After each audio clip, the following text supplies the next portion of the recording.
Bentley Bentayga Hybrid 2021 Long-Term Review.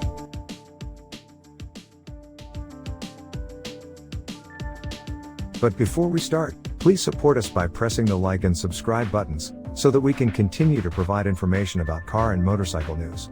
Also turn on the bell button to get the latest updates. Your support means a lot to us. Thank you. Welcoming the Bentayga Hybrid to the fleet, 17th of November 2021. It's a sign of the times that I'm even writing this. 10 years ago, the very idea of a Bentley SUV would have seemed hard to imagine, although I'm not entirely sure why, given that the brand built its name on huge, heavy, do-anything, go-anywhere cars. But the thought that Bentley might not only build such a car but then equip it with the smallest engine ever fitted to a Bentley, the first with 6 cylinders since the 1950s and the least powerful in the modern history of the brand? That would have been closer to unthinkable. But we must move with the times, whether we like the direction of travel or not, and you can't blame Bentley for doing so, because the statistics say my new long-term Bentayga Hybrid will cover 83.1 miles for every gallon of unleaded I buy and emit only 82 grams of CO2 for every kilometer traveled. In environmental terms, it makes a 1.0-liter Volkswagen Up look like a Sherman tank. Or rather it would were such numbers not utter rubbish. Their only relevance is to the taxman, ergo the reason for the car's existence. And the truth is that, for this reason alone and rightly or wrongly, there will be people who are able to park a Bentley outside their house who might never have been able to dream of doing so before. So this, then, is a pragmatic Bentley, a democratizing Bentley that also shows how far the company has come, for these aren't adjectives that I used to associate with Britain's second most blue-blooded automotive brand. Of course, Bentley could have chosen to stay firmly rooted to the past, but it tried that at the back end of last century and it damn near killed the company. Adapt or die. This, then, is a Bentley for realists, or at least those like me who pay their own travel expenses. The hard facts we know: the Audi supplied, single-turbo V6, the 17.3 kilowatt-hours lithium-ion battery, the 443 bhp combined system output and the, wait for it, 2,648 kilograms curb weight. And yes, that is more than a Mulsanne. What we're here to discover is if the above can still be crafted into a credible Bentley, if there's enough of the character and charm we hope for all cars flying those wings to justify their position on its prow. At least one problem has gone away. The 2021 model year facelift has transformed the car's appearance. It's still not gorgeous, but which full-sized SUV is, save a Range Rover? But it has achieved two critical aims. First, it has removed its looks from high on the list of possible reasons that all by itself might stop someone buying the car. Second, it has given the Bentayga proper presence. For all his size and hulking appearance, the pre-facelift Bentayga never really had any. Given how little room for maneuver designers usually get at facelift time, it's a sizable achievement. But it has come at a cost. Inside and out, this is a different car to its predecessor, but so too does it come at a different price. The entry point to Bentley ownership now starting at £155,500, some £22,000 more than the same hybrid version of the previous model. Bentley would say you were getting a lot more car for your money, which I wouldn't dispute, but it's also true that Bentley boss Adrian Hallmark believes the brand should become considerably more upwardly mobile, and doubtless that view is reflected here as well. And all that's before you succumb to the siren call of the options list.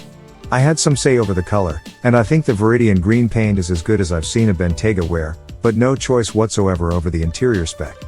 I have in the past driven Bentaygas groaning under the weight of more than 75,000 pounds of non-standard applied goodies, so actually the 30,000 pounds spent titivating this car is a fairly modest outlay. There's still plenty I could leave out. I don't need the 22 inches rims of the Mulliner driving specification, but some of the other touches, diamond quilting, embossed Bentley emblems and so on, are lovely. Once you've heard the Naeem audio, you wouldn't want to be without that, either. But I would probably ditch the touring specification, because I hate land keeping assistance, am not that keen on active cruise control, don't need night vision and only really want the head-up display. And life would go on without front seats that air your nether regions while simultaneously massaging your back. I love the rear blinds. But picnic tables and rear privacy glass? Not for me, either.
Thanks for watching. Drop a like. Leave a comment. And don't forget to subscribe to watch more videos like this.